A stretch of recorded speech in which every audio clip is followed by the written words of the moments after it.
sur la lagune de Thau et qu'est-ce qu'il y a de particulier? Il y a les huîtres Tarborièche qui sont un petit peu réputées sur notre lagune puisqu'on a recréé la marée artificiellement en Méditerranée.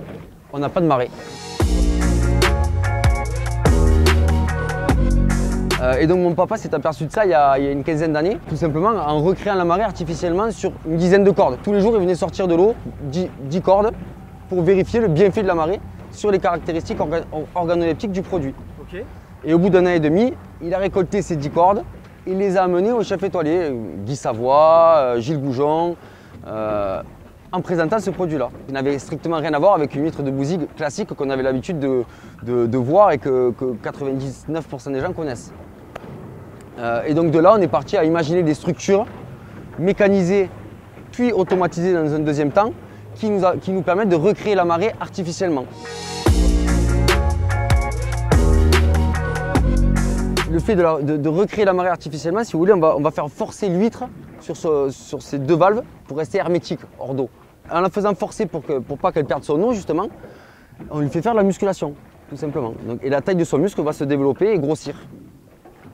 Et les goûts de noisette se trouvent dans ces muscles-là. Au début, c'était sur des marées naturelles, hein, donc 6 heures. Et puis là, maintenant, on est passé sur des marées de 12, 24, 48 heures. Donc là, aujourd'hui, on vient d'ensemencer. Tous les ans, on ensemence à peu près une vingtaine de millions de bébés huîtres. Donc c'est des huîtres qui font entre 4 et 6 mm. Et donc c'est le premier stade de notre élevage. Donc on va attendre qu'elles grossissent pendant 6 mois, on va les faire pré-grossir dans ces pernettes, qu'on appelle donc ces triangles bleus. Quand les huîtres vont faire 2 à 3 cm, on va les récolter et on va aller les coller. Donc on a une boule de ciment, 2 huîtres d'un côté et une huître qui va venir refermer, opposée, valve creuse, sur le ciment pour fermer la ligne. Vous avez un panneau photovoltaïque, une éolienne, une armoire électrique. Dans cette armoire électrique, vous avez un parc de batteries et un système d'automate qui permet de piloter à distance. Et chaque table est complètement autonome et en fonction de leur âge et de leur pouce, de leur survie en fait, je vais venir appliquer à la table, j'appelle ça une recette. Une immersion spéciale quoi. Voilà, exactement, une exondation spéciale.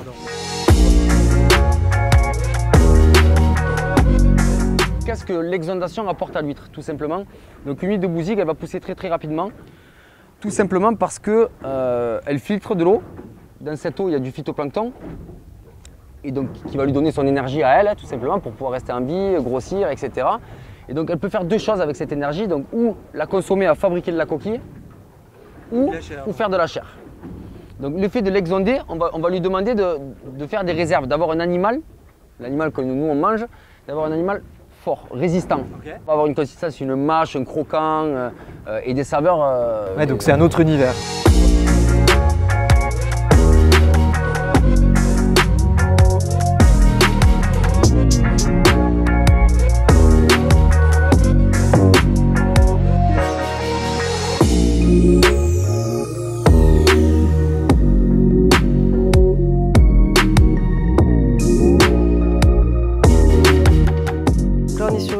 Tarborièche qui a environ 3 ans d'élevage, donc une taille moyenne, comme on peut le voir, avec une jolie couleur, des belles formes bien ondulées.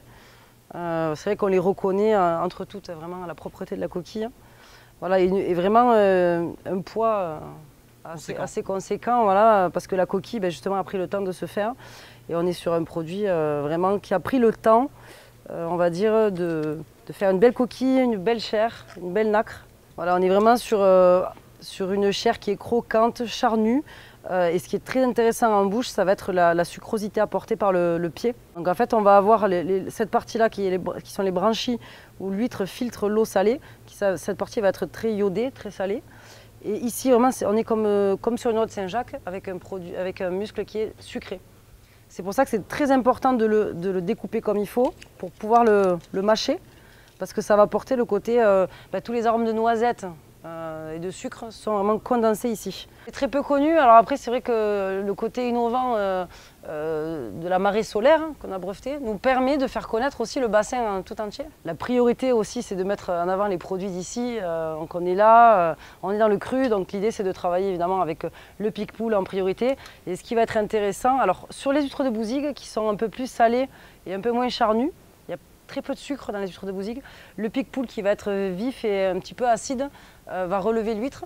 Par contre, sur une huître tarborièche qui va être très charnue, croquante, un peu sucrée, ce qu'on a fait avec Anaïs de la Croix Gracio, c'est qu'on l'a assemblée avec un autre cépage qui s'appelle la Roussanne, qui permet d'apporter un petit peu ce gras et cette rondeur au vin qui va se marier avec l'huître tarborièche.